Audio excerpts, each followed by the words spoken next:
am. Taking a look at the adjustment, I don't have any adjustments to make, although after looking at what we've got lined up today and the fact that we had set aside an hour, that might be aggressive. So I don't know if anybody has any hard stops or concerns if we run over. I just have a 2:30 meeting. Me too. I can stay as long as is needed. Okay, so we do have a little bit of flexibility there. We also need to assign a minute taker for this meeting, not only today, but on an ongoing basis, if anybody has any strong desire to do that or willing to. Are you looking at me? I do it another time. I'm feeling a little overwhelmed with all of my regular life things at the moment. So I feel like I'll drop the ball at the very moment. But do I just have to type into the document about an action? Is that all I have to do? Those are all that are needed for any official minutes, yes, or actions that are taken. Okay. I'll do it today. Thank you. So at this point, we'll take public comment if there is any. And I'm going to unmute Tori again. Tori, I see your hand up. I don't know if that's a leftover from last time or if that's something new. So I've unmuted you in case that's something new. I'm scanning other participants to see if I see a hand up. Dawn has a hand up. All right, Dawn, you're unmuted. Hi there. Hi, Dawn. Hi. I just wanted to hop in and say hello and introduce myself to the panel, to all of you that are new that I haven't met. And I told Kevin, happy to remind everybody that this committee is an arm of the board, and so you have to follow the rules that the board has to follow. So for you two civilians, that'll be new, but for the board members, they'll be used to what has to happen.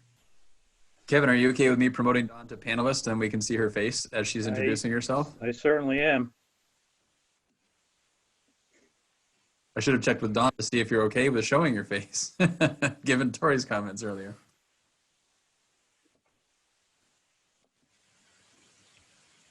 Is there any other public comment? I will scan again for the attendees. Out of curiosity, while taking the minutes, do you need to be able to write onto the initial agenda, or do I make a copy of it? Make a copy. You need to make a copy if you don't have permissions right now. That's fine. So I'm not seeing any other comments in the chat, and I don't see any hands raised from our attendees. So doesn't seem there are any other public comments, but there's Dawn's face. Hi. So let's move to item 2, some organizational considerations. I posted, or I sent you all yesterday, a copy of the charge from the board for this committee. I was going to read it, and then all of a sudden, I don't read too well anyway, but all of a sudden it was a page and a half, and I didn't recall it being quite so wordy, but it's very concise on our charge. So I guess if anybody has any questions, we can talk about it a little bit. If everybody's clear, we can move on.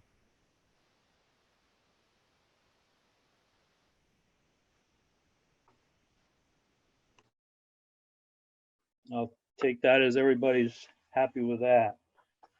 Kevin, I apologize for not introducing, excuse me? I was just, I don't know if Nancy, I'm seeing a hand up from Nancy. I don't know if she had something for public comments and I either missed it or the hand came up just late. I don't know if you wanted to pause and hear. Yeah, we can go back. Okay. All right, Nancy, you should be able to go ahead now. There. Can you hear me now? Yes, we can. Great. I'm curious about the charge, and I wonder, I don't want to take up your time and make you read it, Kevin, but I wonder when that charge is going to be able to be on the website or somewhere so I could see it and other people could see it. We don't have a page formalized yet for the this particular committee. We are collecting documents on the common drive, but I'm not sure how far that, I don't think that goes out very far. I can send it to you in the meantime if you're Well, interested. that would be great. I think it's And already also, on the if you could link it in the minutes, that would also be great. Give you $10 and you can just Okay, and then Don just said something. I didn't hear what you said, Don. then I'll make you a sandwich when you get back. I think it's already on the MAUSD site, right on the main page. Okay, great. But can you send it to me, Kevin, also? I will. Thank you.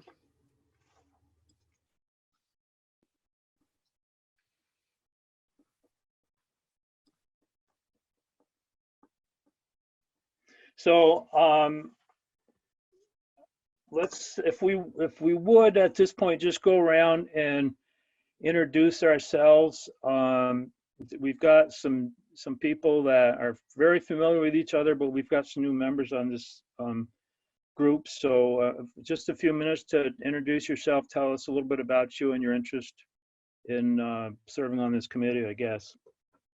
Let's start with Jeff. Would you be willing to start? Sure. I'm Jeff Meller. I moved to Lincoln about a year ago.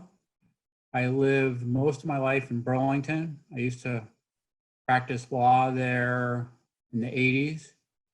Then I was gone for about 20 years. I practiced international law, so I was out of the country a fair amount.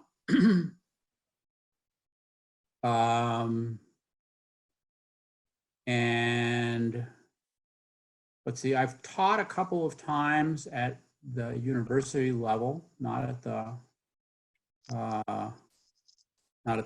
levels relevant here. I work now at MIT. I work with students who are starting companies, and I help them on the business part of their enterprises. I have two daughters who are in their mid-20s, so they've been through the education process, and I was a very active dad involved in their education when they were growing up. And I know we're facing some interesting, challenging times in this district and in around the state generally, and in rural areas even more generally. And so I wanted to see if I could help. So the first thing I need to do is learn. And then when I learn some stuff, then maybe I can help. Thank you. Josh? Hi, good afternoon. Josh Crandall from, I'm an architect at Freeman French Freeman. I've been practicing architecture for about 10 years now. A lot of the same concerns and motivations as Jeff today. I do have one young child and another one on the way. So this issue is near and dear to my heart on many levels, making sure that we keep our school systems feasible and operating in a holistic and good manner. And I take particular interest in the spaces that we occupy and the health, how healthy these spaces are. Thank you. Sarah?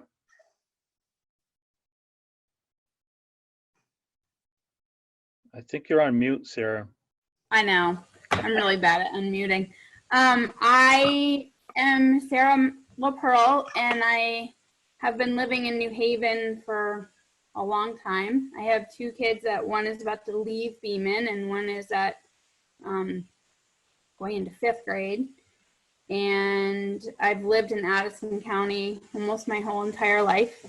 I'm a teacher at CVU High School for science, and I have I got involved by being on Act 46, and you would think that would have made me leave, but here I am. So then I've been on the board, the unified board only, and then here I am. Thank you. Katrina?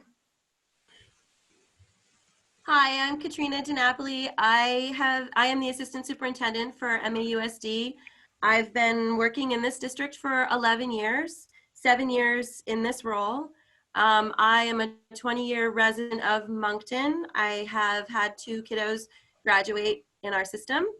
And obviously, for all those reasons, I am incredibly committed and interested as a way to be a resource and help us move forward. Thanks for being here, everybody.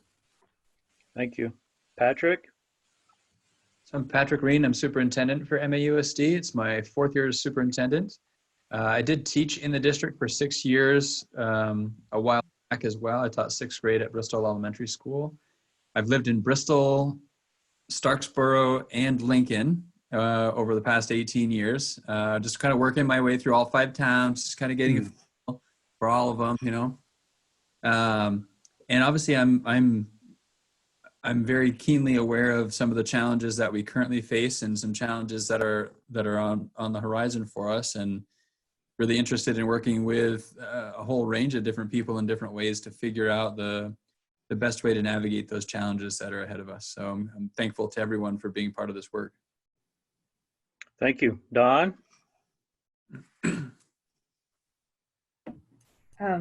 So I am a longtime board member. This is the beginning of my 19th year on a board.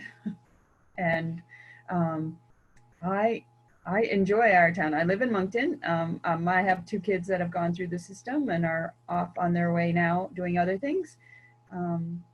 I like looking out for the kids of our school district, all of them. And so I think that's why I keep coming back. And I will probably pop out of your meeting today, but I wanted to just come in and say hello and see everybody as you got started. Thank you. I'm Kevin Hansen, and I live right in the village of Bristol, and have been for a while.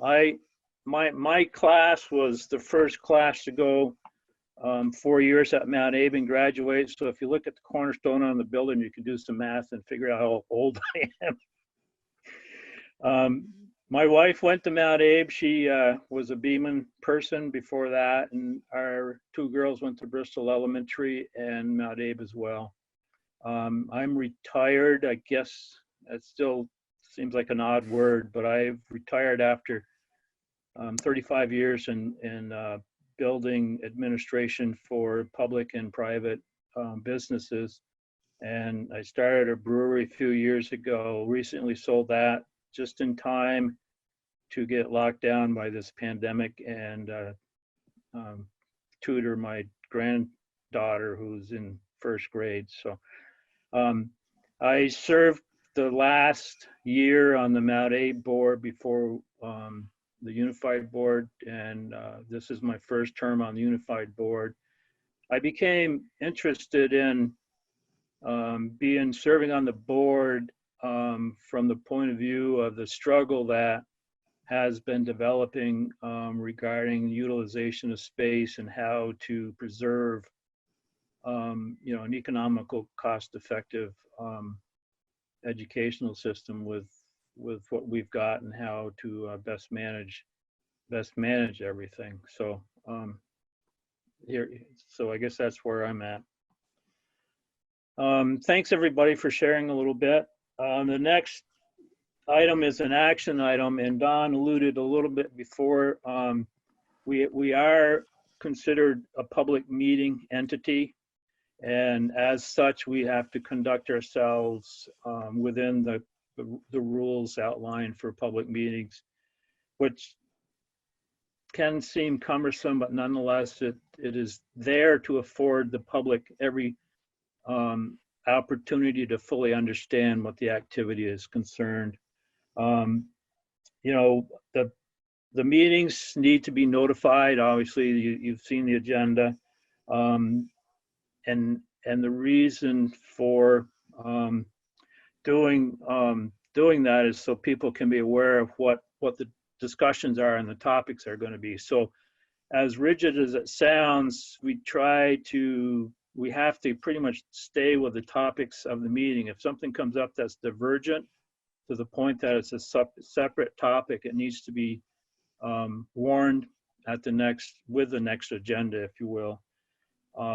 Obviously, the auction needs to have a quorum of the committee, and also informally outside of a formal meeting, people start talking to each other. If you have people talking on this committee that form a quorum, you're effectively making an unwarned meeting, if you will. So there's caution with the transfer of information through emails, street conversations, and all that sort of thing that we just have to be kind of cognizant of. The cardinal sin as far as emails are is clicking the reply all button. So there are conversations, and there have been, that will go one way or maybe go back out with a very limited discussion, mostly for informational purposes, tactical information, if you will. So I guess there's probably a ton of other things to consider, but the school district, Don didn't mention, but the school district has been underneath the microscope in the past about complying with public meeting law. So it's a very sensitive issue as far as the board proper is concerned.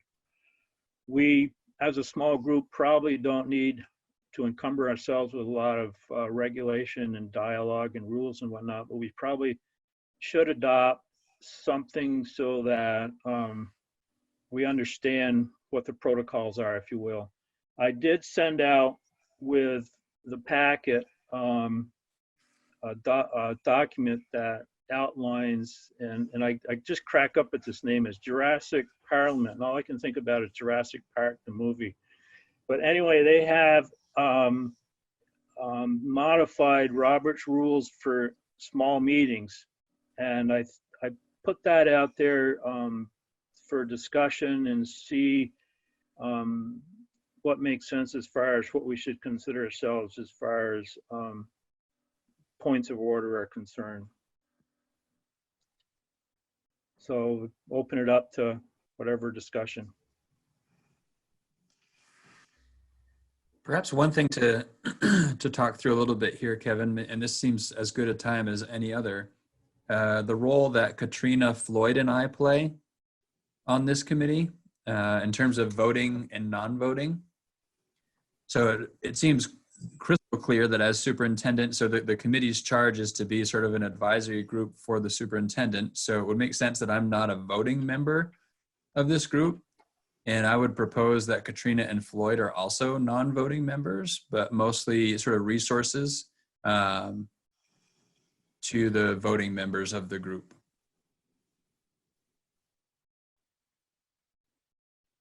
Great, thanks for that input. And sorry, we didn't talk about, so Floyd Davison is the business manager, and he'll be on this committee as well. He's just not on the call today. And so the three of us are MAUSD employees, and we'll be obviously doing a lot of the background work on this topic, this subject, which is part of why I think it makes sense that we're non-voting.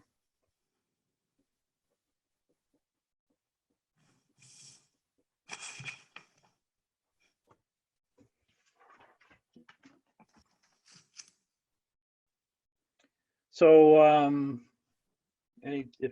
probably we should, anybody entertain a motion for rules of conduct or any discussion?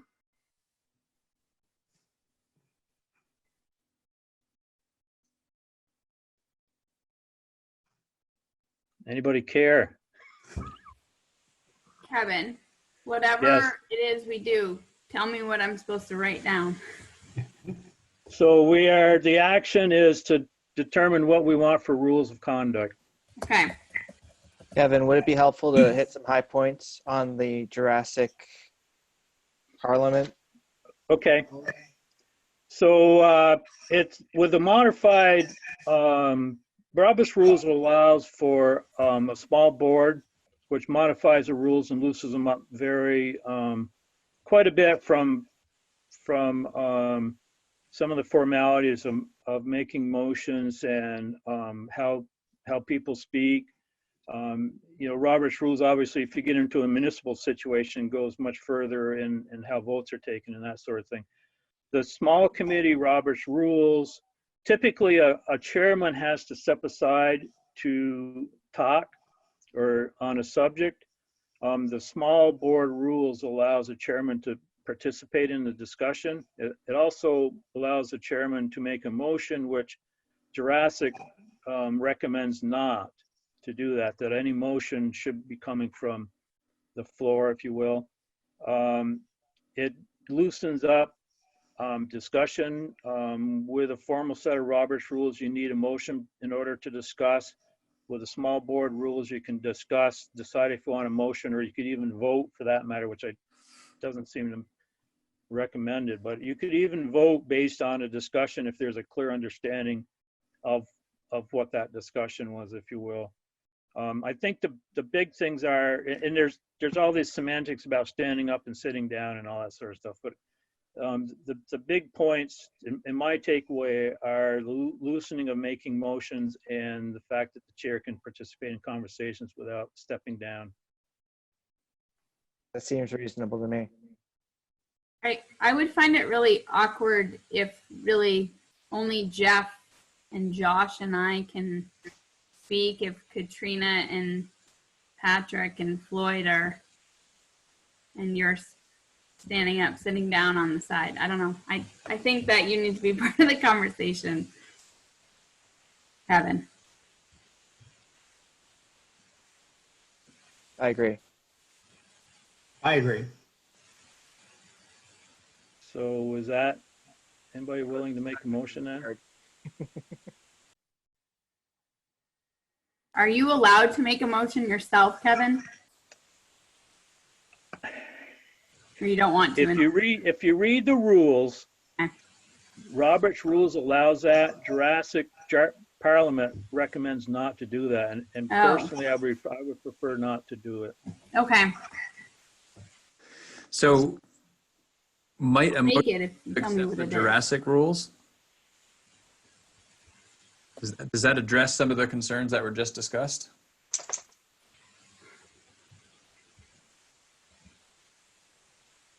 I believe my little dissertation reflected the Jurassic rules.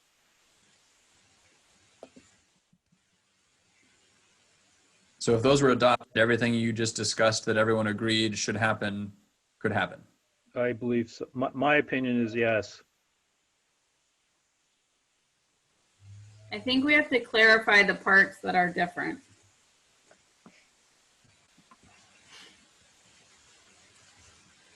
So would the motion be to accept the Jurassic, what are they called? Rules of, how many windows open? The Jurassic rules of conduct with the following clarifications? You could do that, and if I'm allowed to interject, I would just say Jurassic Parliament rules as for small board meetings. Okay, that's good.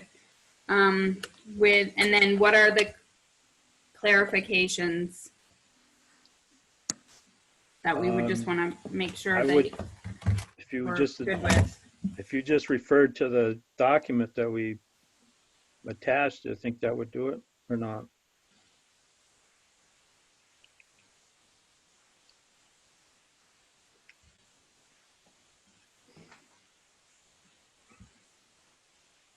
Sarah, are you just hoping that there could be some language that clarifies the role of the MAUSD employees on the committee? Yeah, MAUSD and Kevin's role, just to clarify that. So the motion is to accept the Jurassic Rules of Parliament for small parliament. Is that what it's called?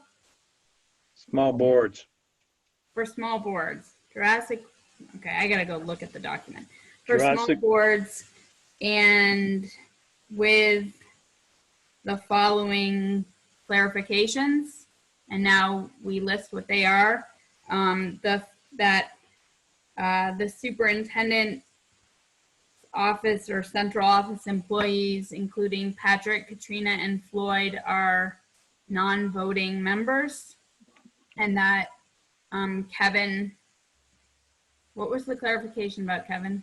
Well, the clarification about me is part of the dialogue in the document. Okay, so, oh, it's already in there. Yeah, Okay, but you're not going to make a motion, but you can talk about it. I will. I can, yes. Okay, so we don't have to include that. Not from my Looking point of at view. Dawn to make your true. Okay. So then we don't. So it's really just the roles of the superintendent, Katrina, and Floyd.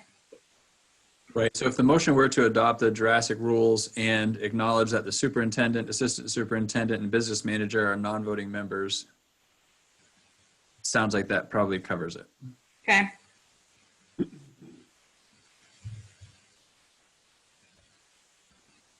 there a Okay, I'm going to second? make a motion.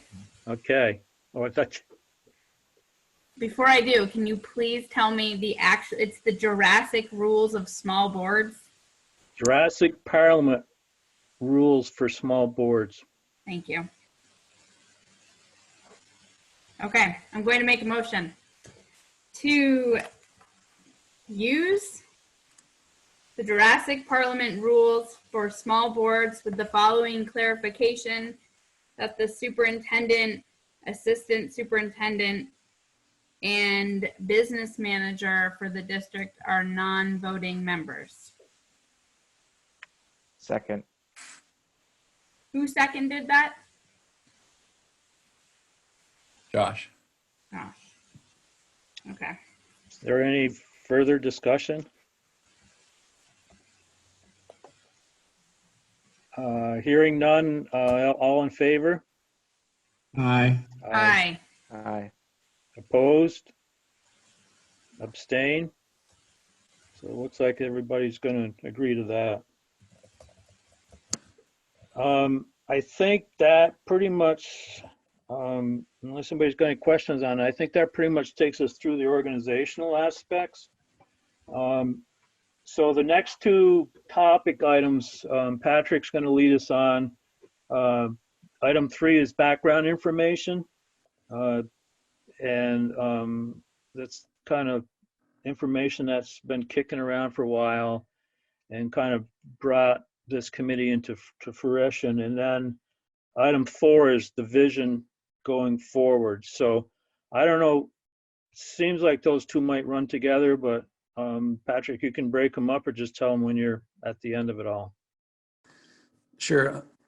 Katrina has her hand up. Real quick, Floyd is here and he's getting set up. So I don't know, Patrick, if you have to keep an eye on allowing him in. I forget if you're the host. I am, and I see his face there, so it looks like he's in. Hi, Floyd. Sorry. If we could back up just a minute, Floyd, this isn't putting you on the wall because we already did this, but everybody else kind of introduced themselves and talked a little bit about their involvement with this committee. Great.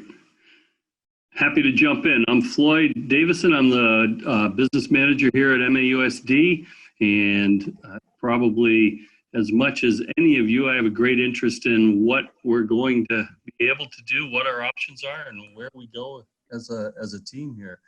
I'm excited to be part of this group. Welcome, Floyd. We also shared a little bit about our kids in the system. Do you have any kids in the system, Floyd? Well, I'm the Petri dish for the high school. I've got 4 there, and then I've got someone coming into the kindergarten next year, and one other little one behind that, and then a few others that are already out of the system. I'm fortunate. I've got a couple of kids who work pretty hard. Carly Counter's one of them.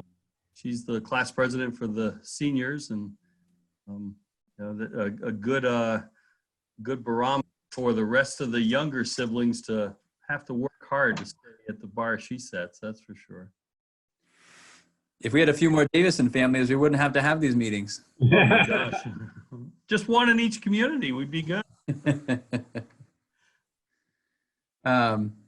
So I'll jump in a little bit just about sort of why we're here and sort of what's leading up to the need to have these conversations. And I'll just kind of walk through a couple of different presentations that have happened over the course of the fall this year that I think set the stage pretty well for that. I'll try to be brief, assuming everyone had a chance to look at those. And I know at least most of the folks as attendees have been part of the conversations that have happened in the fall. So I'm going to share my screen to show those slides. That way you know where I am. It'll be a little less confusing.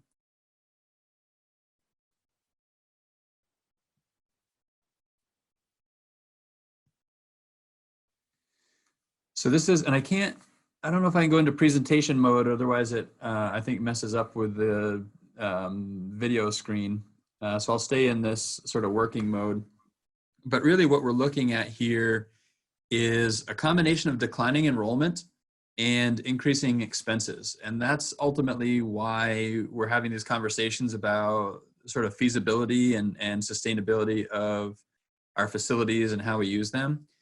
So part of, I guess, setting the context for this is several years ago, building school budgets shifted to building them based on a cost per equalized pupil.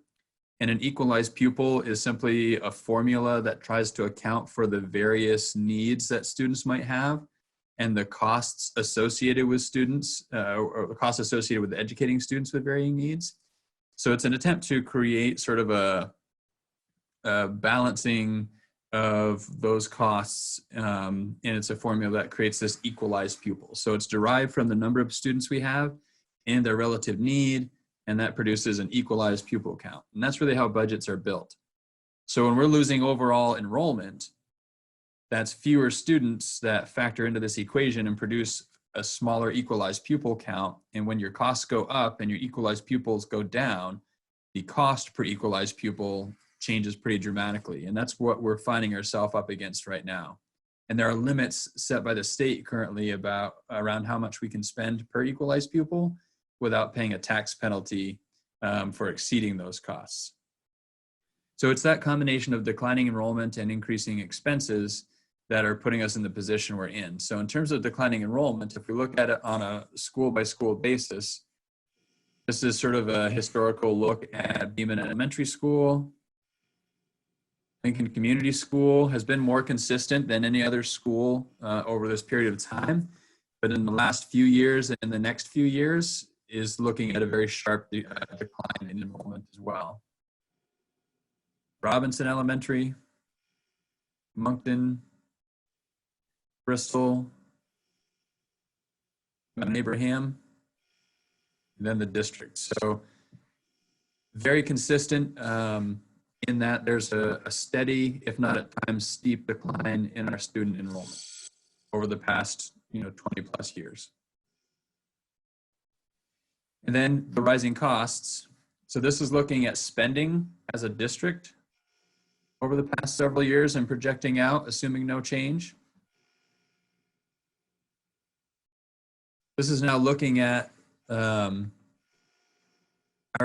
education spending. So education spending is our total expenditures less revenue is our education spending. And it's that figure, that education spending, that gets divided amongst our equalized pupil, which gives us a cost per equalized pupil. So as you can see, without some adjustment, we would have exceeded the spending threshold in FY21. So again, this was this is a November presentation before decisions were made around the budget. So decisions were made to reduce FY21 expenses or education spending to make it so we did not exceed that spending threshold. But you can see as we go on into FY22 and 23, without some significant changes, we're going to be continuing to exceed and even further exceeding the education spending that's allowed before being penalized. So here's what's happening in terms of that spending per equalized pupil. And you can see the blue is what our spending is per equalized pupil. The red is what the state allows before we are paying a tax penalty. And it's a dollar for dollar penalty. So every dollar that we spend beyond what's allowed, we pay $1 in penalty as well. So it's a very steep penalty. And then in the gold, you can see the average spending per equalized pupil in the state of Vermont for those years. So another way of looking at spending tells the same story, that without significant change, we're going to be exceeding the spending per equalized pupil that's allowed, and we'd be paying significant tax penalties for doing so. This is what happens to the tax rate with those same assumptions. I should also notify that this is not inclusive of any impact from COVID-19. This is all pre-COVID-19. It's hard to know exactly what the tax impact will be of COVID-19. I've heard figures as high as the mid 20 cents on the tax rate. So if that were true for FY21, even that $1.74 could pretty quickly become, you know, almost $2. And then that obviously has an impact on FY22 and 23. So everything I'm sharing here from a financial impact is compounded further by the realities of the COVID-19 pandemic and the financial impact that we're experiencing. And we'll fully feel in FY21, 22, and 23. We won't feel the impact much in FY20. So that really sets the context for, let me jump over to the agenda. That sets the context for why we're having these conversations. It's really about the financial realities that we find ourselves in. If I can find the agenda here. And just trying to figure out how we manage that. So assuming dollars are fixed as they appear to be on the spending threshold, and the approach the board has taken is that exceeding the spending threshold is something that the community doesn't have an appetite for. That effectively means dollars are fixed to an extent. And so the more dollars we put into our facilities and keeping the doors open, the fewer dollars that are left available to put into staffing and other resources directly related to serving students. So those are what's prompting the conversations that we're having. Item B really in the agenda is update on the community engagement activity. So if I go into a different presentation here, this is the January 25th presentation. So I'll kind of walk you through an overview of the community engagement that's happened this fall. And really that's been spearheaded by Krista Siringo, who's the chair of the community engagement subcommittee. And that committee has worked tirelessly to really create multiple opportunities to engage the community, to both understand what the community's interests and I would say values are, as well as inform the community of the challenges that we face and help to sort of navigate these challenging times. So let's see, actually, maybe the other presentation is really the one I want, which shows early on what's happened so far. So here's a little bit of a timeline, and we'll get back to this. But there was a conversation in each town in October where the community engagement committee or members of that committee went to each of the 5 towns where the town had an opportunity to talk about its school, what it values about its school, concerns that they may have, but really kept it very much town specific. Conversation 2 was the first time in early November that all 5 towns had representation, and folks were talking about sort of collectively, what is the shared vision for the future of education? And then conversation 3 was really focusing on more specifics about the facilities planning and getting some community feedback and even reporting out on what was learned in those earlier fall conversations about what the values are of the 5 towns. And so what you're looking at here is November 20th presentation, which where we went into some of those details. And in terms of that community engagement in the fall, so you can see here quite a number of participants were involved in those series of community engagement events. So I think it's pretty widely agreed that there was a really strong community participation rate in those events in the fall, and that felt great. You know, cafeterias and other meeting halls were really filled with people engaged in this work and understanding the challenges that lie ahead. In addition to this, there were a lot of surveys, so there are really hundreds of other people not represented here in these numbers that were involved in a variety of surveys that happened throughout the fall. This kind of gives you a sense of who was represented.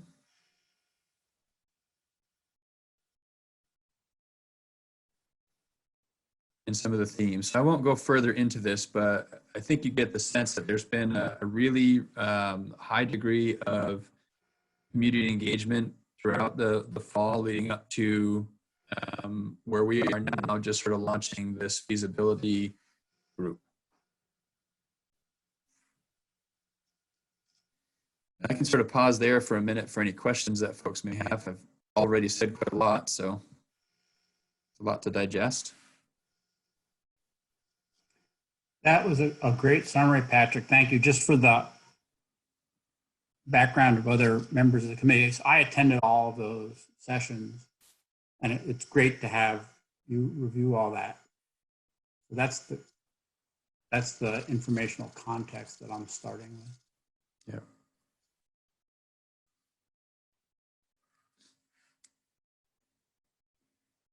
Any other questions before we get more into the specifics of the scenarios?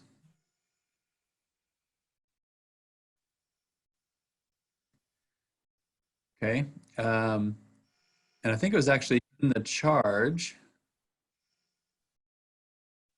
It specifically referenced 4 scenarios that have been identified through, so we had an all-day retreat one Saturday, I think it might have been back in January, where board members of the Community Engagement Committee, as well as the entire administrative team, both central office and building principals, building administrators, spent the day digesting what we learned in the fall from those various community engagement efforts. And that was facilitated by our consultant that we've been working with, Sue McCormick, from the very beginning of this process, trying to really take that all in and understand the challenge and think about how can we focus in on some ideas that we think may hold promise that we can advance forward through the process. And so after that day-long retreat, effectively, these are the 4 scenarios and the series of essential questions that surfaced that were sort of advanced forward for this group to work with me to try and help secure a consultant to provide information around, some guidance around. And in reality, a number of the questions that are here aren't really questions that a consultant can answer, but they're questions that we'll need to answer in-house with our information. So this group can help sort of weave that into the mix as well. But scenario 1 was initially known as status quo. We evolved to a place where we realized status quo is not an option. The reality is we're facing a period of time where it will not be status quo, even if all 5 elementary schools and the middle high school remain open. They're going to look different than they do now. And so it felt important to have scenario 1 be explored further to understand what would it look like if that scenario was our reality going forward.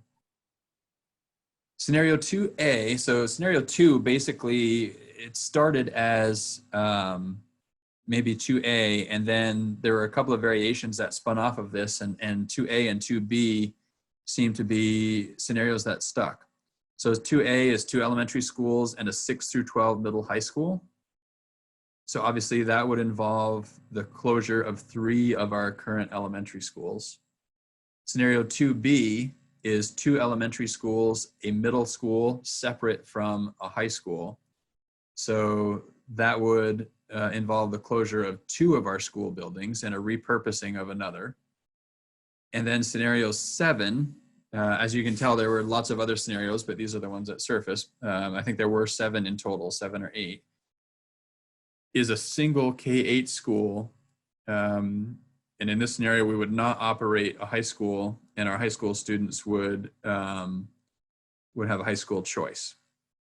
And there was talk of some modifications to these scenarios. Possibility of working together with Addison Northwest is something that surfaced multiple times over throughout the fall. They're a neighboring district going through exactly the same challenges that we are. I would add Addison Central is also a neighboring district going through exactly the same challenges. And for that matter, though there's a mountain between us, the Harwood Unified Union School District is another neighboring district that's going through the same challenges in terms of decreasing enrollment and increasing costs. We're all in slightly different places in terms of our timeline for responding to these, but we're all in effectively the same position in trying to figure this all out. And I won't read all of the essential questions because there are many of them, but these really all are questions that surfaced as really important for consideration regardless of which scenario it is we're talking about. And some of these are specific to particular scenarios. But these felt critical to be sure were addressed in this sort of study that we're conducting. Any questions on the scenarios or what I just shared before we move into timeline? Can I ask one question about scenarios? The answer may be it was considered and didn't make this list, and that is the scenario of keeping all 5 elementary schools and having high school choice.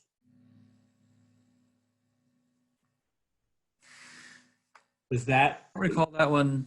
You don't need to go through the whole Strictly. thing. If that was something you guys thought about, it didn't make the cut. I just sort of wondering if it had been considered. Others can chime in that were part of the process. I don't remember that one specifically being considered. What first comes to mind for me with that is that may not necessarily address the financial concerns that we were talking about, simply because the amount of space that we would have and the number of students occupying that space with most of so it would be different if the high school were not being operated and all of those students were going into our 5 elementary buildings. Then those buildings would be filled closer to their capacity, and therefore we'd find the kinds of efficiencies that we'd be looking for. But if we're not operating a high school and our high school kids are all going somewhere else for high school choice, they're not going into our elementary schools, and therefore we're not necessarily realizing that efficiency. One of the things that was discussed was the idea of a single K-8 school in each of our 5 towns. And that had a little bit of traction, but thinking about the secondary needs of students, so thinking about 7th and 8th graders and their science curriculum, et cetera, and being in what our current elementary schools are, it pretty quickly felt like it would be really challenging to have 5 K-8 buildings that met the needs of students. It seemed like each of those 5 elementary schools would need fairly significant renovations to make that happen. And so I think that started to lose favor in part for those reasons. Okay, thank you.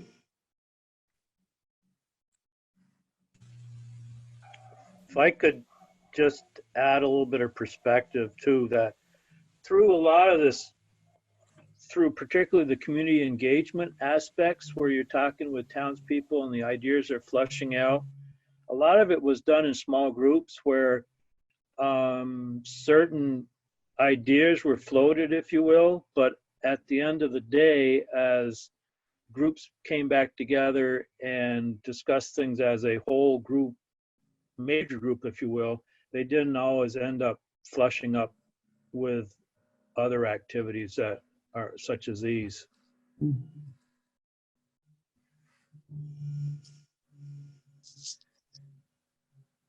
Any other questions before we talk a little bit more about timeline? I also think, Patrick, that you're, am I muted? No. Oh, I can hear you. Okay. That when we put all these scenarios together, we were pretty clear in the charge that it might not end up being one of these, as in, you know, that we might find that we like merging a couple of the ideas from things together. So just to not think these were so concretely planned that this is it. Yeah, exactly. That's a great point, Sarah. Thank you.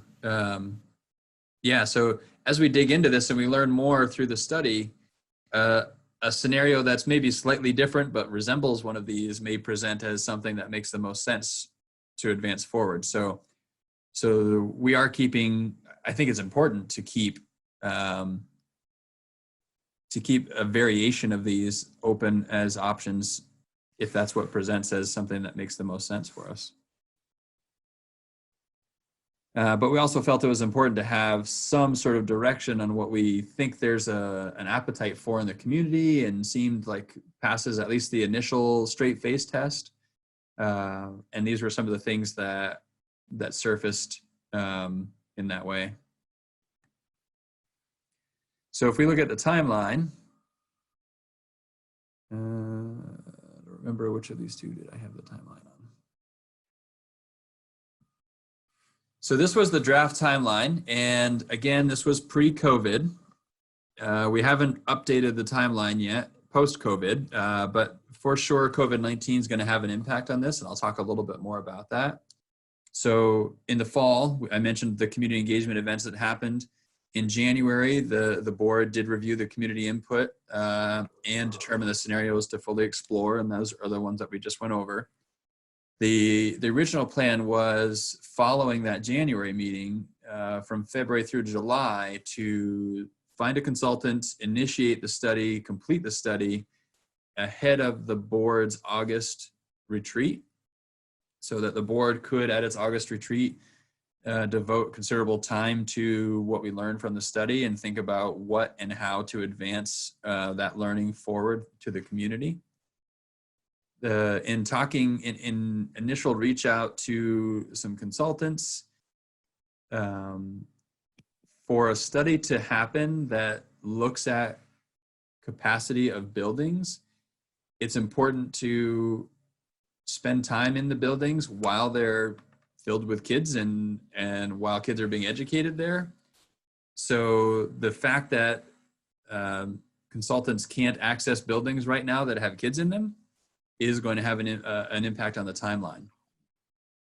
In talking with the consultants that I've reached out with, they assured me that if we get something launched this spring, there's some work that can definitely begin in the spring in terms of looking at some of the enrollment work and some of the demographics, and that should school open in the fall, they could be there in the fall. They like to wait a couple of weeks after the start of a school year so that things can kind of get up and running, and they're coming to see what might be considered a typical day, which who knows how typical or not the fall is going to look. My sense is the fall will not look typical.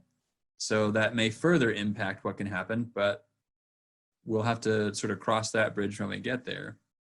But they assured me that if they could come in the fall and get a sense of the utilization of space in our buildings, that in the November to December window, they would be in a position to wrap up their study and provide the reports that we'd be contracting them for.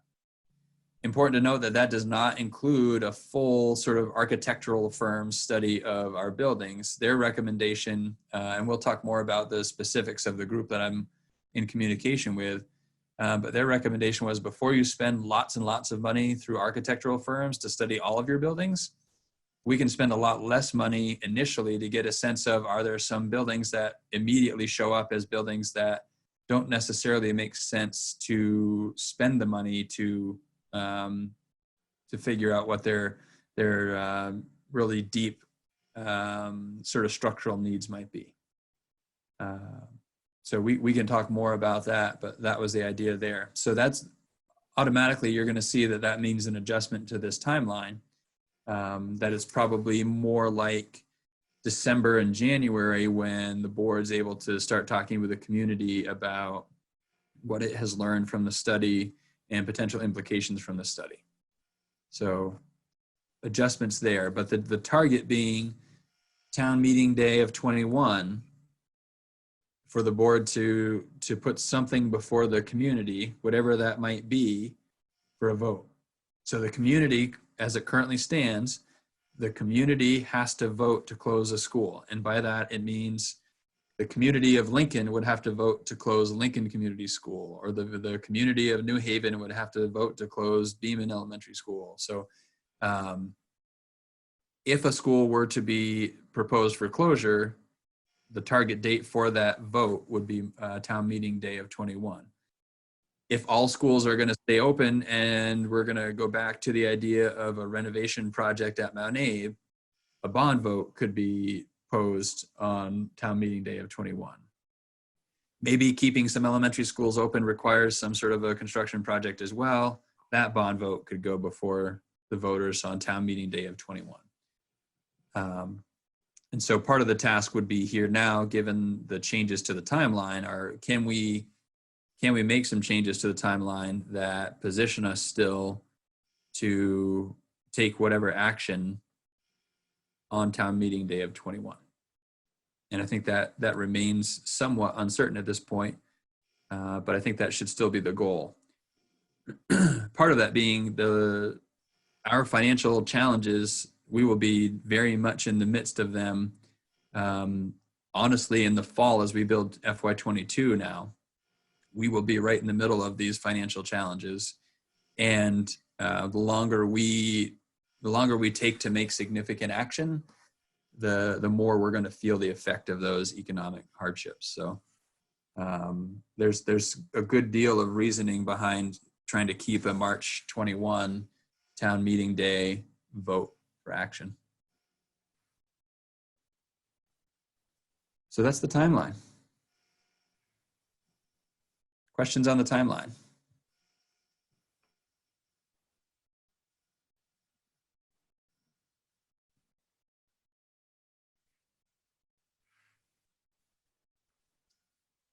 Okay. And Kevin, I think you wanted me to go into the vision as well, right?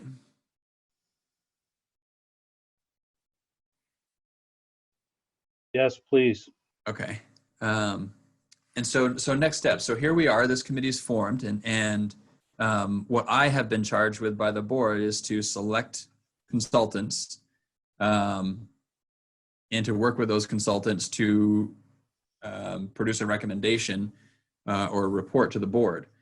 And as an advisory committee, to me, your voice is critical in helping me keep all of those things that we learned from the community in mind as we work with these consultants, because there's obviously going to be a lot of back and forth and moving parts to this. And I think you'll be a great resource for me too, as I'm drafting the report, and we can make sure that it includes all the things that we think are critical for consideration. So I've started the process of reaching out to some consultants, and I've actually been partnering with the superintendent in Addison Northwest, because they're in the same position in terms of collecting information about their facilities and their use, et cetera, and thinking about possibilities. They're also in a similar position in that there's growing community interest in exploring possibilities of partnership with MAUSD. So for a lot of reasons, it makes sense for us to work in kind of concert with Addison Northwest as we work to collect the same information and look to consider possible ways that we work together, either as two districts, or it could be something that we explore a single district, or there are a lot of different options that could exist in terms of a partnership with Addison Northwest, or even Addison Central for that matter. So in terms of progress for securing consultants, I have consultants that are ready to go. It is likely they're the same consultant that Addison Northwest would be using. It is not an architectural firm, which I think in a way is good. No offense, Josh. What I like about, it's the New England School Development Council, NESDEC. It's most of the people, at least the ones that I've been in communication with, are retired school leaders. So they don't bring the facts and figures in absence of programming for students. They're collecting facts and figures in the context of programming for students, which I think is the lens certainly that I appreciate, because looking at this purely from a facts and figures perspective is relatively easy. We're going to see we have a lot of overhead and we have a lot of unused space, and the numbers would be pretty easy to calculate, how much space per student, et cetera, there, and you have your information. Looking at it with a critical eye toward programming from people who have experience leading public education, they're going to, I think, certainly bring the facts and figures, but they're going to bring that programmatic perspective that's really important, because that's our reality. Our goal here is to meet the financial demands that we're going to need to meet, and not even just maintain our programming. We need to continue to strengthen our programming for students. So that's a tremendous task for us. I didn't show you the slides that spoke to student outcomes, but our student outcomes are not what we want them to be. And I certainly can't pursue as a goal to sustain our current outcomes. We need to continue to improve our outcomes despite all of these challenges. And so I think working with a group of folks that bring the programmatic and the facts and figures perspective together certainly feels like, to me, we'd be better positioned to pursue those academic outcomes that we desire, social and emotional outcomes that we desire, as well as the financial realities that we have to face.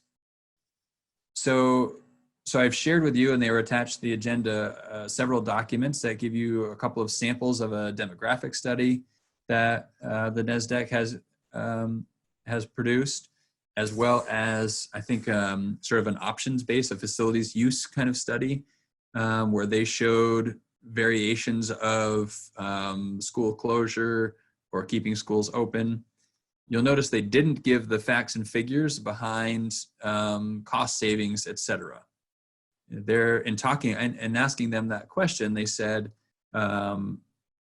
really the school district has the information, the best information that's available to do that number crunching. So we can, and I've talked with Floyd about this some already, we will need to, in our own office, in our front office here, work with the scenarios that we're giving with the information that we collect from NESDEC or whomever we select, and use that information to come up with a financial impact of whichever decisions could be made.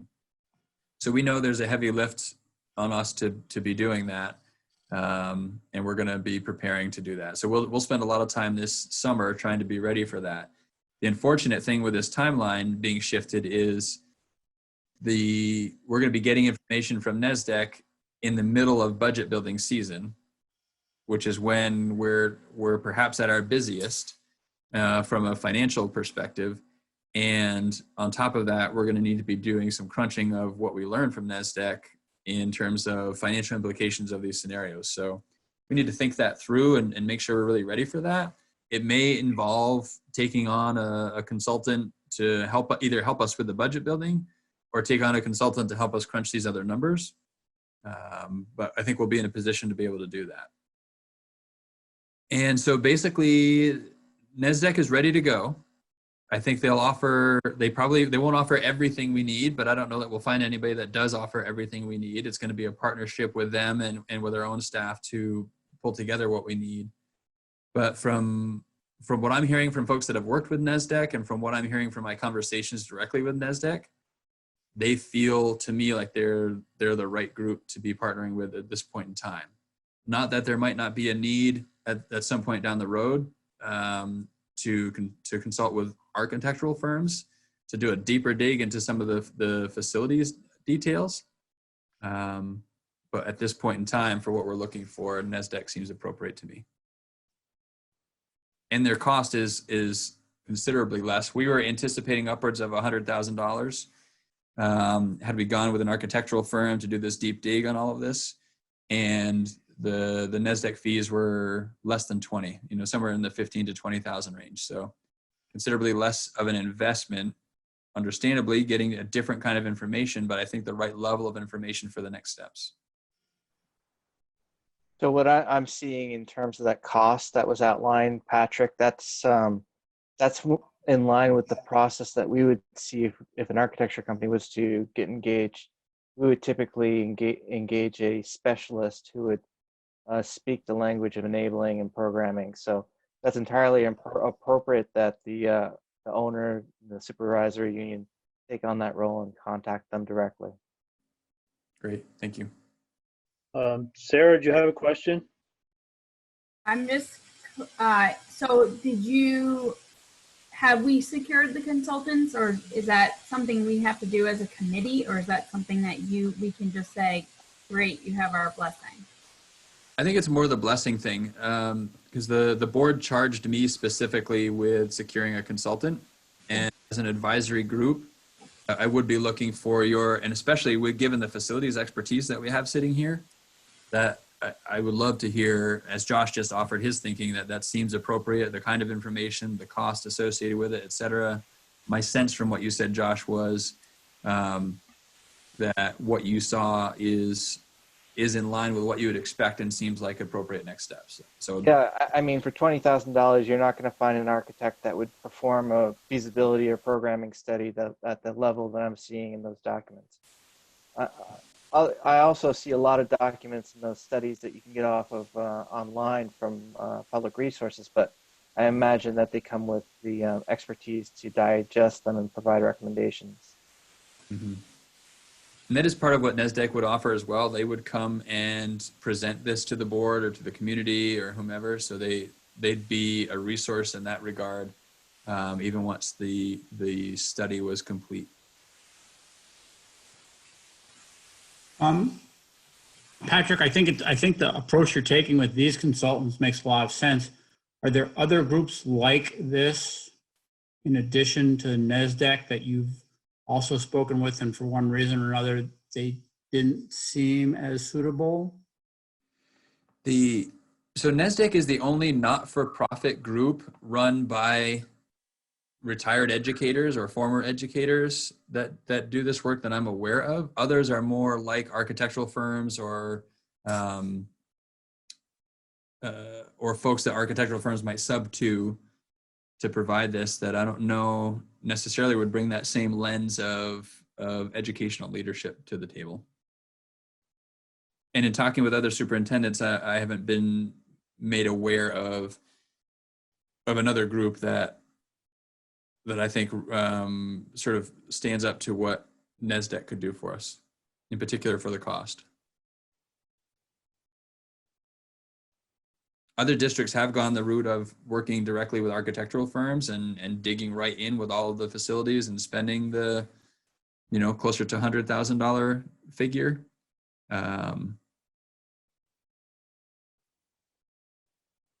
So that's an option, and we're prepared for that. This seems to me like the more appropriate next step. Yeah, no, I agree with your conclusion about looking at it through a programmatic lens first. I think that makes a lot of sense. I'm surprised to hear there's only one group out there doing this, but I don't know anything about your field, so if that's what it is, that's what it is. And they may exist, and I'm not aware of them.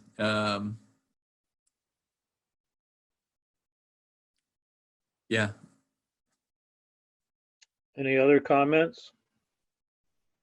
I think one other piece is to acknowledge the value of the same consultant working to support Addison Northwest and Mount Abraham, in that the consistency of information we'll get, and even part of the approach that we've taken with them is, like, we want them to do the study for MAUSD and separate the study for Addison Northwest.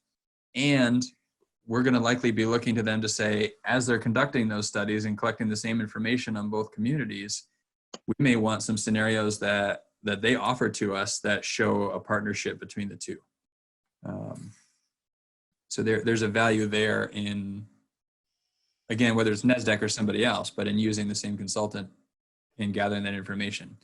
And they confirm also, NESDEC confirmed that if they were doing Addison Northwest and Mount Abraham at the same time, that the timelines could stay the same, so that we were collecting the same information at about the same time to be able to look at those partnerships in real time, as opposed to, 6 months later, Addison Northwest getting their information, and by then we've had to take action with our own information. So that made a lot of sense as well. Mm-hmm.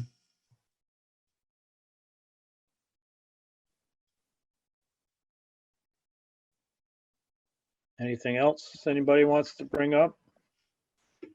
I think relative to Sarah's question that was left open-ended, whether we want to formalize agreement, or if we've individually said enough that it amounts to a collective agreement.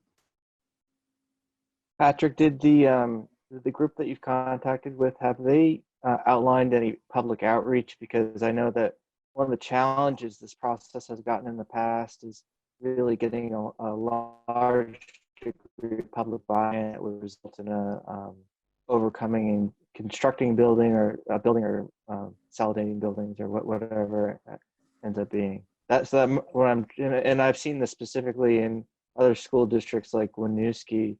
The key component has been the marketing and the outreach component. Yeah, I guess if I'm understanding the question, I think where they probably would stop. So if we're talking about a construction project related to one of the scenarios that might be presented by them, they would come and speak to the demographic components, to the information they've collected relative to the scenario.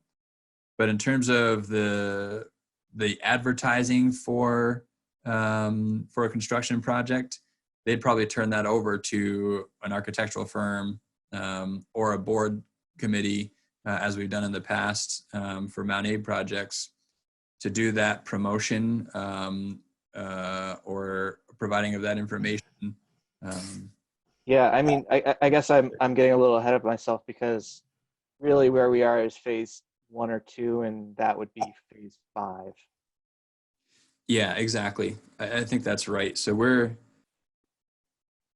really still relatively early. I mean, we have scenarios that keep all schools open, and we have scenarios that keep, 3 or 4 of our 6 schools open. So we need to sort of continue to narrow that field before we get to the point of detail work of a construction project. So I even think about, for Mount A, we never got to the point of the full out design. We were still conceptual in terms of design, because we didn't want to spend for that project what would have been several $100,000 in design work to get all the details ironed out that everybody wanted the answers to, until we had a conceptual agreement on what we wanted to do. So if we apply that here, we're still very much in the conceptual phase, and we're trying to narrow those concepts down to something even more narrowed than what we have here, to invest further money in to getting those higher level or deeper level details that people are going to want to know.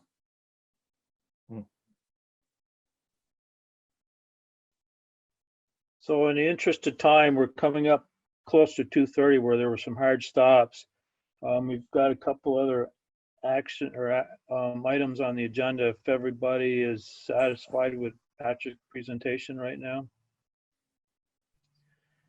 So I guess at this point,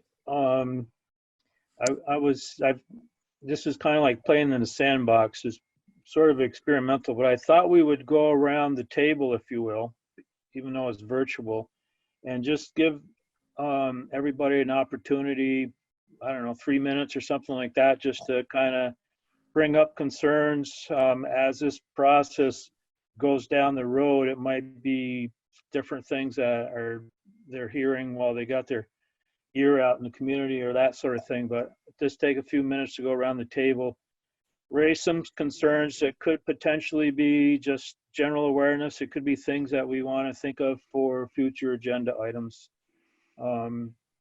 So we'll start, if you don't mind, we'll do that, and then we'll open up for public comment after that. I don't know, does anybody have a burning desire to start off, or do I just start picking names? Kevin, why don't you pick names just for efficiency's sake? Okay, I guess. Sarah, would you mind going first? It's okay if you don't have anything too, I guess, you know? I don't, at the moment, I don't have any major concerns except us just keeping everybody in the loop and being as transparent in the process as possible. And that's not a concern. I think we're capable of doing that. Just more of making sure we do that and that we haven't just suddenly made all these decisions on some Zoom meeting without any kids in the building, that we're aware of the shifting of the timeline and but that we still have some goals. I think that's sort of the message that Patrick indicated. So just, we have to shift our timeline, but we still are trying to reach a certain time. I don't know if I have anything else that's a concern. Okay, thank you. Oh, and the other, I don't know if I said it or not, but the other thing is it's not a point of debate at this point. It's just a lifting of ideas. So thanks, Sarah. Katrina? I'm just glad we're picking the conversation up again. I mean, obviously with everything that's been going on in the last 6 weeks, we are living day by day and trying to support our families, and that's been pressing and right in our daily work. So I'm just glad we didn't just kind of say, well, we'll talk about it in the fall. It's super important that we have this back up on the table, and I'm really glad that you're all committed to having the conversation. So thank you. Thank you. Floyd? Yeah, my concerns are probably what everybody's concerns are, and that's town buy-in on whatever it is that we try and go. And then secondly, community confidence in that we're looking at this as a process and trying to get through it with as much input to make the right choice for the 5 towns, as opposed to the community feeling like we've made a decision already and here it is, we're just trying to justify our decision. So I think those two pieces are the linchpin to being able to move anything forward. Thanks. Josh? I'd like to, I think Floyd took my words, so it was great, very eloquently put. I'd also like to iterate that, you know, populations change over time, and in the 2000s we saw a slight boom, and we addressed that with temporary structures. And I know that's hard to reduce with temporary structures, and overhead is overhead. And also these schools serve a fabric of the community, and that's going to be a real challenge in addressing what these schools mean to people as they even get old. I mean, I went to Moncton way back when. So if there is an integrated methodology of maintaining these structures or mothballing them, I'd love to hear ideas on that front. And I'd like to keep this an open process as possible. I really appreciate everyone's patience because I know there's a lot of groundwork that's been laid already. Thank you. Jeff? I'm a learner here, so I don't really have anything to contribute. I guess the things that I want to keep in mind for myself as I learn is to maintain the primacy of the educational vision for the students. And also, as Josh said, because I heard this quite prominently in the discussions in the fall with the community, also the primacy of the role that the schools play in the communities far beyond being just the elementary schools where the kids go. They're between the general stores and the elementary schools. They are the physical glue of each of these communities. And then it gets really tough when you have to balance that in dollars and cents. I think that's going to be really, really challenging. Patrick? Thank you, Jeff. I would echo what everyone has shared, and I would add a concern I have about timing. You know, as I look at the impact of COVID-19 now on FY21, which is just around the corner for us, and perhaps even more so as I look at the impact of COVID-19 of building FY22, I think we're going to be having some really hard conversations in the fall about the following school year, while having some really hard conversations in the fall about our long-term future. So that's going to be some really tricky times to navigate. And I think we're going to have multiple things happening at the same time, which can be really hard for the community to digest. So that's just something that's weighing on my mind as a concern. Thank Kevin, you. can I add one thing? Sure. So as a business owner, I've been challenged with reopening my business and the location of employees and proximities and such and such. And I would love to hear the powers that be or the consultants advise us, is that 25 student per classroom even reasonable anymore? I mean, that may be an unreasonable metric going forward, but we don't know. And this is all in light of COVID-19. So this is a developing point of information. I just want to, one of the thoughts I've had as we've been going through this is the paradigm shift that's happening because of COVID. You know, the conversation about returning to normal, it's not going to happen. We won't be what we were before. We'll be something else with all of these pieces. But one of the pieces that I'm weaving into that is Josh's comment on the fabric of community that schools are, that we all agree with. There's a new lens to look at that through in terms of this remote learning that we've been going through.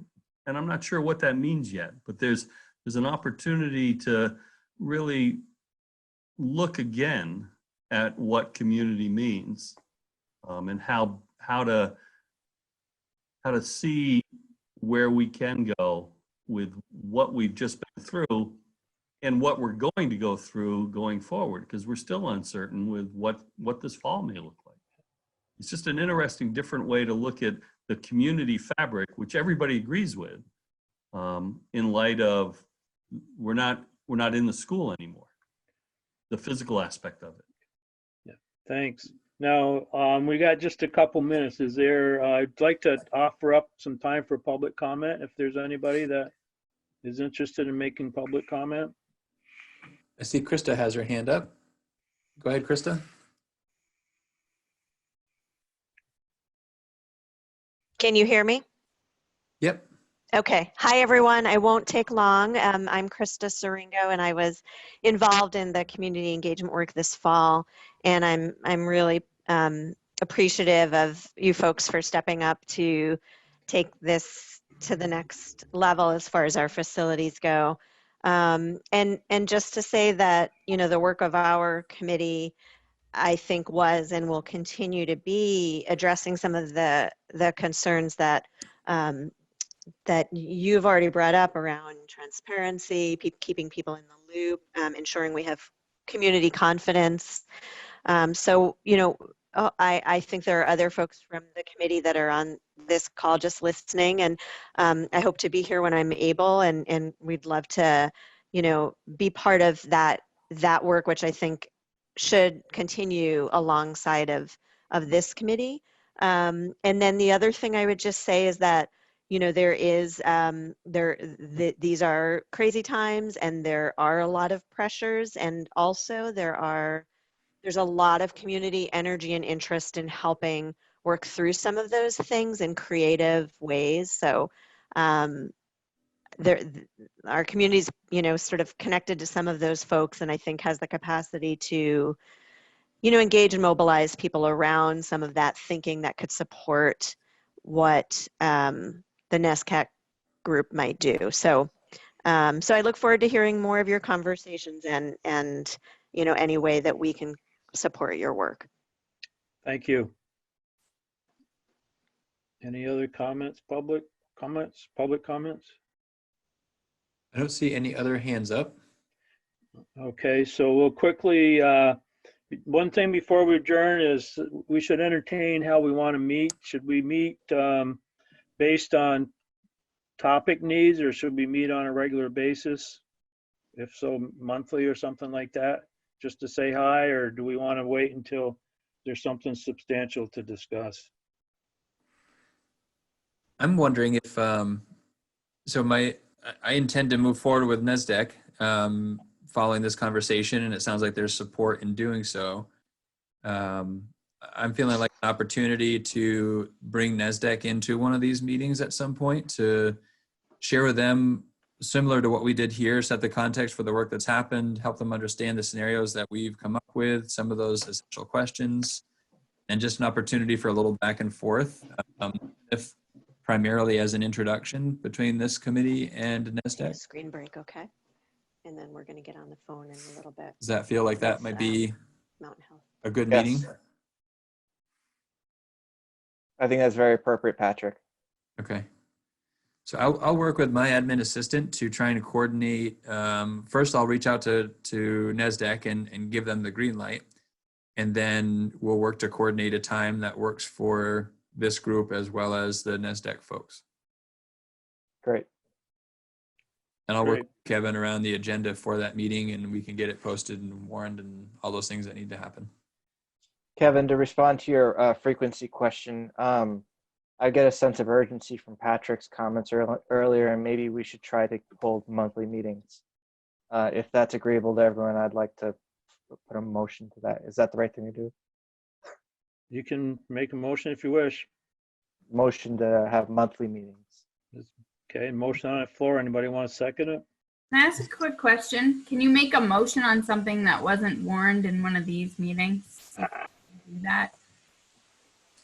Probably shouldn't. Typically what can happen though, so we're talking about scheduling something. So that doesn't necessarily even need to have a motion probably. We can just agree, let's meet monthly, and I'll have Jennifer send out a doodle poll to this group or email or whatever method she finds that was successful in getting this meeting scheduled, to find a regular monthly time, and we'll try to keep that consistent going forward. And then maybe we'll do that first, and then we'll try to get NESDEC to accommodate one of those meetings rather than bopping around to different times and different dates to kind of accommodate them.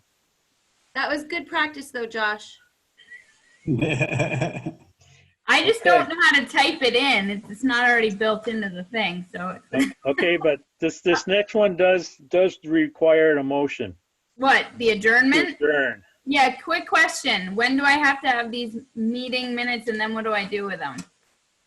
You can send them to Jennifer, and typically you have 5 days to get meeting minutes posted. In this COVID emergency, it's now 10 days. Oh, great. But that means posted, so Jennifer has to have them ahead of that to get them posted. But, I just need more than an hour. right, it doesn't have to be later today.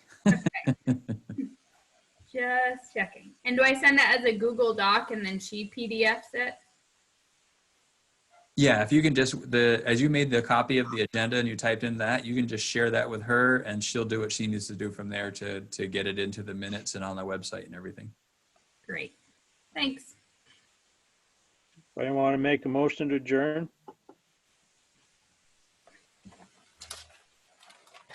I'll make a Jeff, why don't motion to adjourn, Kevin. Thank you.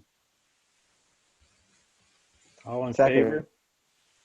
Yes. Josh is seconding. All in favor? Aye. All right. Opposed? Cool, thanks. Thank you all. Thank you all. In time. Nice to Thanks, meet you everybody. all. Thanks. Take care. Take care.